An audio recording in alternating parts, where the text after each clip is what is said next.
So we have this next question. क्या दिया है इसमें? Two cubes each of volume 64 centimetre cube are join end to end. Find the surface area of the resulting cuboid. मैं question फिर से repeat करता हूँ. क्या दिया है? Two cubes each of volume 64 centimetre cube join end to end. Find the surface area of the resulting cuboid. Right. तो basically हमारे पास दो क्यूब्स है, तो पहले तो इसको ड्रॉ कर लेते हैं.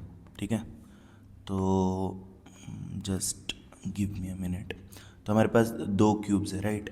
तो लेट अस से ये पहला क्यूब है कुछ इस तरीके से. ठीक है ना. दोनों क्यूब्स का वॉल्यूम सेम है, दोनों क्यूब्स का वॉल्यूम सेम है. So this is our first cube. और सेम आइडेंटिकल सेकंड क्यूब है जिसको हमने ऐसे साइड बाय साइड प्लेस किए. दोनों क्यूब्स को हमने ऐसे साइड बाय साइड प्लेस किया. I think you have got it. तो क्या लिखा है? Two cubes each of volume 64 centimetre cube are join end to end. मतलब इस तरीके से हमने उनको प्लेस किया है. Find the surface area of the resulting cuboid. मतलब ये जो क्यूबॉइड फॉर्म हो रहा है इसका हमें क्या चाहिए? Surface area. तो उसके लिए पहले तो मुझे क्यूबॉइड के डायमेंशंस फाइंड आउट करने पड़ेंगे, that is length, breadth, height.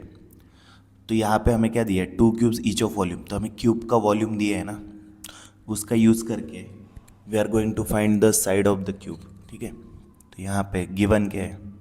Volume of cube. Volume of cube कितना दिया है? 64 सेंटीमीटर क्यूब. तो हमें पता है क्यूब के वॉल्यूम का फॉर्मूला क्या होता है? It is side cube. Cube के वॉल्यूम का फॉर्मूला होता है side cube is equal to 64. यहाँ से हमें क्यूब का साइड मिलेगा. तो क्यूब उस साइड जाके क्या होगा? क्यूब उस साइड जाके होगा तुम्हारा क्यूब रूट. जो क्यूब है उसको ट्रांसपोज किया तो उस साइड जाके हुआ वो क्यूब रूट. तो हमें साइड कितना मिलेगा क्यूब का? 64 का क्यूब रूट इज़ 4 ना. 4 का क्यूब इज़ 64. तो 64 का क्यूब रूट इज़ 4. तो हमें जो साइड मिला है, किसका साइड? जो क्यूब है उसका साइड 4 मिला है, राइट. तो बेसिकली ये जो लेंथ है वो हमें मिला 4 सेंटीमीटर. ऑफकोर्स ये भी 4 होगा. क्यूब की सारी एजेस इक्वल होती है. क्यूब की सारी एजेस क्या होती है? इक्वल. समझ में आ रहा है? तो बेसिकली अगर ये लेंथ 4 है तो ये भी 4 है. अगेन ये भी 4 होगा, ये भी 4 होगा, because they are also sides of cube. So this is also 4 centimetre and this is also 4 centimetre, right. तो क्लियरली हम देख सकते हैं ये जो रिजल्टिंग क्यूबॉइड है इसका लेंथ 8 है, ब्रेड्थ 4 है और हाइट 4 है. फिर से मैं रिपीट कर रहा हूँ. ये जो क्यूबॉइड है, जो क्यूबॉइड बन रहा है उसका क्लियरली लेंथ 8 है, ब्रेड्थ 4 है और जो हाइट है वो भी 4 है. तो इसका अपन अभी क्या निकालेंगे? Surface area of the cuboid, मतलब total surface area of cuboid.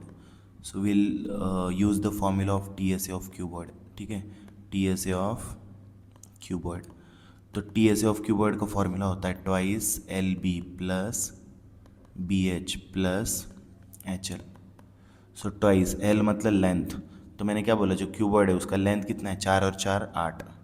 Then breadth is clearly 4. Breadth is 4 and height is again 4, you can see. Then height is 4, length is 8. जो भी वैल्यू पुट कर रहे हो ना, पुट इट इनसाइड ब्रैकेट. तो अब इसको करो कैलकुलेट. ब्रैकेट का मतलब मल्टीप्लिकेशन होता है. 8 4 ज़ा 32 प्लस 4 4 ज़ा 16 एंड 4 8 ज़ा 32. सो कितना आएगा ये? बोलो मुझे. ये आएगा 64 प्लस 16. तो कितना आएगा? I think it would be 80 and 82 ज़ा 160 एंड यूनिट आएगा सेंटीमीटर स्क्वायर. देखो हमें एरिया निकालना है ना. We need to find the surface area of the cuboid, total surface area of the cuboid, right. तो उसका यूनिट क्या होगा? Centimetre square. So this is only our answer. 1 centimetre square is the surface area of the resulting cuboid. So I think you must have got this.